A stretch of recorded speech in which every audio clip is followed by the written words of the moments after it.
Hai teman-teman, selamat datang di channel artikel YouTube. Channel pertama cerita Kenshin. Kali ini admin upload lagi ya. Terima kasih. Kisah pemuda kaya, anak bos besar, pemilik 73 perusahaan, yang menjadi cleaning service. Episode 375.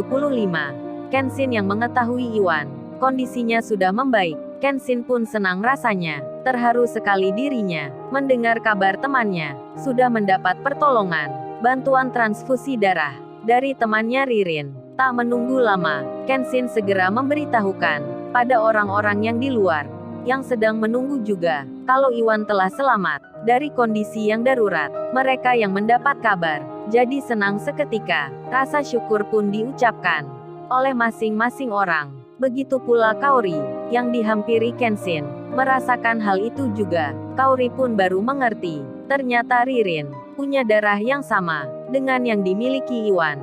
Lalu di tengah hal itu, Pak Herman yang ada di situ, salah satu pimpinan tersebut, beliau jadi malu sekali, merasa sangat bersalah, karena pegawainya bernama Lisa, yang katanya sudah bersedia, untuk mendonorkan darahnya. Ternyata sampai saat ini, ia belum tiba, tak datang-datang juga, padahal tempatnya itu tak jauh, dekat dengan rumah sakit. Pak Herman yang sempat senang, mendadak mukanya tertampar, akibat ulahnya Lisa, yang tak menepati janji. Harga diri Pak Herman pun jadi ternodai. Beliau lalu meminta maaf pada semua orang yang di situ, termasuk ke bos besar, dan juga Kenshin. Pak Herman itu bicara, "Tuan muda, saya minta maaf sekali atas kejadian tak menyenangkan ini. Salah satu pegawai saya ini ternyata tak datang ke sini." Kenshin menjawab, "Nggak apa-apa Herman, lagian Iwan sudah selamat, jadi nggak usah dipikirkan lagi."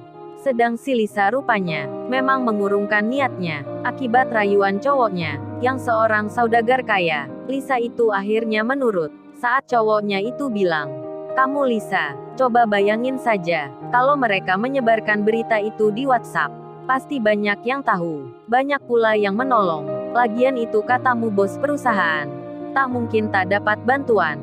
Pasti banyak yang menawarkan. Jadi kalau lu maksa ke sana, aku anggap kamu punya perasaan ke laki-laki itu. Kalau begitu lebih baiknya, kita putus saja. Dan hadiah mobil, untuk ulang tahunmu, yang kamu pilih kemarin, pasti aku batalkan. Tak jadi aku berikan." Rupanya Lisa mendapat ancaman seperti itu. Ia akan diputus cowoknya, tak akan diberikan hadiah mobil mewah. Lisa pun merasa amat sayang kalau dilewatkan. Oleh karena hal itu, Lisa pun berpikir, menimbang-nimbang sebentar, hal apa yang terbaik. Setelah merasa yakin, ia pun memutuskan, seperti yang dimau cowoknya, dirinya tak akan datang, meski sudah bilang bersedia menolong, mendonorkan darahnya, dan Lisa membatalkan rencananya sendiri, tanpa memberitahu ke Kenshin dan Pak Herman. Lalu Lisa pun pulang, ia bersama cowoknya, meninggalkan restoran, dan di tengah perjalanan, terdengar berkali-kali, handphonenya mendapat panggilan. Lisa pun tak menghiraukan, ia juga tak mengangkatnya, meski yang telepon adalah Kenshin, yang menghubungi adalah bosnya, Pak Herman yang menelponnya. Lisa hanya mendiamkan, tak mau juga menjawab. Itulah mengapa Kenshin dalam hatinya sempat bilang, Lisa tak dapat dipercaya. Dan setelah Iwan sudah baikan, Kenshin pun melupakan kejadian tentang hal itu. Namun tak demikian dengan Pak Herman, seorang atasan perusahaan yang sudah dipermalukan, sudah dipermainkan oleh salah satu pegawainya. Apalagi bos besar sempat berpesan pada semua pimpinan perusahaan agar memberitahu para pegawainya jika dibutuhkan pertolongan, untuk selalu siap sedia, entah dari mana datangnya. Kalau mampu melakukan, jangan sampai menghindar. Bos besar itu bicara agar setiap pimpinan memberitahukan hal itu, biar kejadian ini tak terulang. Tentu saja Pak Herman mengerti maksudnya. Beliau bisa memahami akan yang dibicarakan bos besar. Di lain tempat, si Lisa sendiri, yang sudah sampai rumahnya, ia pun belum menyadari tentang keputusannya itu, yang lebih mengutamakan harta, hadiah mobil mewah, ketimbang menolong orang yang lagi membutuhkan. Lisa sampai saat ini, ia menganggapnya, hal itu biasa saja, bukan masalah serius. Kemudian, Kenshin diperbolehkan dokter, untuk menemui Iwan. Kenshin langsung saja, berjalan ke ruang dalam. Saat tiba di pintu masuk, Ririn terlihat keluar. Kenshin menyapa, Ririn, aku tak menyangka sekali. Aku pun sampai lupa, tentang kamu yang punya darah yang sama dengan Iwan. Makasih banyak ya Rin. Aku nggak bisa ungkapin dengan kata-kata. Kamu sudah menolong Iwan. Ririn pun menjawab, sama-sama Ken. Aku juga ingin berterima kasih ke kamu. Kan di waktu lalu, kamu yang mencari donor darah buatku. Jadi ini pun sama-sama. Malah aku bersyukur Ken, bisa menolong Mas Iwan, membalas kebaikannya. Mendengar hal itu, Kenshin pun senang. Kemudian Kenshin bilang, kamu memang baik sekali Rin. Aku nggak akan melupakan ini. Ririn pun tersenyum. Lalu setelah itu, Kenshin masuk ke dalam, melihat Iwan yang terbaring. Matanya sudah terbuka. Iwan terlihat sadar, bahkan tersenyum.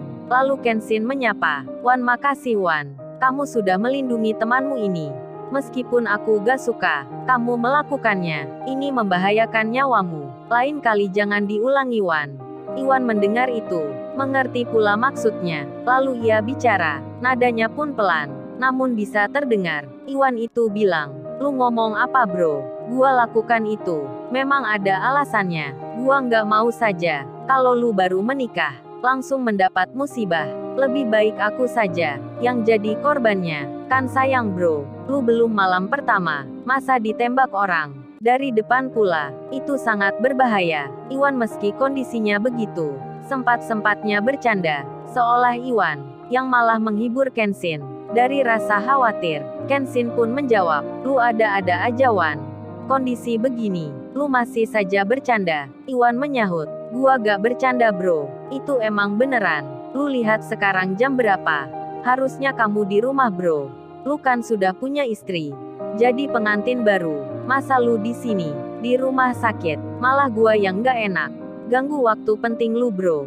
Iwan ingin tertawa, namun ia tak bisa, karena sedikit gerakan, terasa sakit olehnya. Dan Kenshin lalu bilang, bisa aja lu Wan, yang penting sekarang lu cepat baikan. Gak usah mikirin yang lain. Lu istirahat saja. Dan pembicaraan singkat itu selesai. Iwan dianjurkan dokter untuk tak banyak bicara. Dokter pun sempat heran. Kondisi pasien ini begitu cepat pulihnya setelah ditemui wanita yang tadi.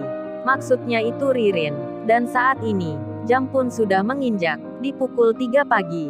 Bos besar dan para pimpinan sudah meninggalkan rumah sakit. Ririn dan Rena masih berjaga di luar. Kemudian Kenshin bilang, oh ya Rin. Dan juga kamu Rena, baiknya pulang dulu ya, istirahat di rumah. Kamu Rin entar dicari ibumu.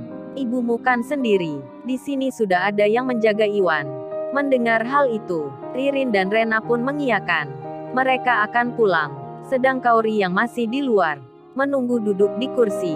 Kaori pun tertidur, karena begitu lelahnya. Semenjak pagi tak istirahat, apalagi ada kejadian seperti ini. Hal itu bisa dimengerti. Kemudian Kenshin bilang, Kaori kamu bangun, kita pulang sekarang. Dan Kaori mengiyakan. Kaori yang setengah sadar, masih dalam mengantuknya. Ia pun sempat bertanya, emang kita pulang kemana Sai? Kenshin pun menjawab, ya di rumahlah Kaori. Kaori menyahut, iya maksudnya itu Sai, rumahku atau rumah kamu? Kenshin bicara, ya terserah kamu aja Kaori. Rumahku boleh, rumahmu juga gak masalah. Aku ikut saja. Kaori pun menjawab, kalau gitu ke rumahku aja ya. Kenshin pun bilang, iya gak apa Kaori, aku ikut kamu, kan emang tujuannya ke situ. Kemudian Kenshin bertanya, tapi Kaori, terus entar aku tidur di mana ya? Gak enak nih baru pertama kali soalnya. Kaori pun bilang, kamu Sai pakai malu-malu segala. Emang mau tidur di ruang tamu gitu ya?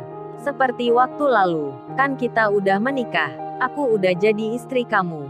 Mendengar itu Kenshin tersenyum. Lalu ia menjawab, berarti kalau gitu, istirahatnya nanti. Maksudnya aku tidur di kamar kamu boleh ya? Mendengar Kenshin bicara seperti itu, Kaori mukanya langsung merah. Mengantuknya jadi hilang. Dan Kaori pun bilang, ya bolehlah. Emang aku siapa kamu? Kaori tersenyum-senyum, malu-malu dirinya. Kenshin pun sama, masih belum terbiasa, hingga banyak bertanya tentang boleh dan tidaknya. Setelah semua selesai, mereka pun pulang, meninggalkan tempatnya Iwan. Ketika sampai di rumahnya Kaori, Kenshin benar-benar rada kagok rasanya saat masuk ke kamar. Lalu, bagaimana kisah selanjutnya? Subscribe channel ini untuk episode berikutnya. Terima kasih. Jangan lupa ya guys, untuk kelanjutan ceritanya ada di channel Artikel YouTube. Jangan lupa subscribe ya guys, dan tekan notifikasinya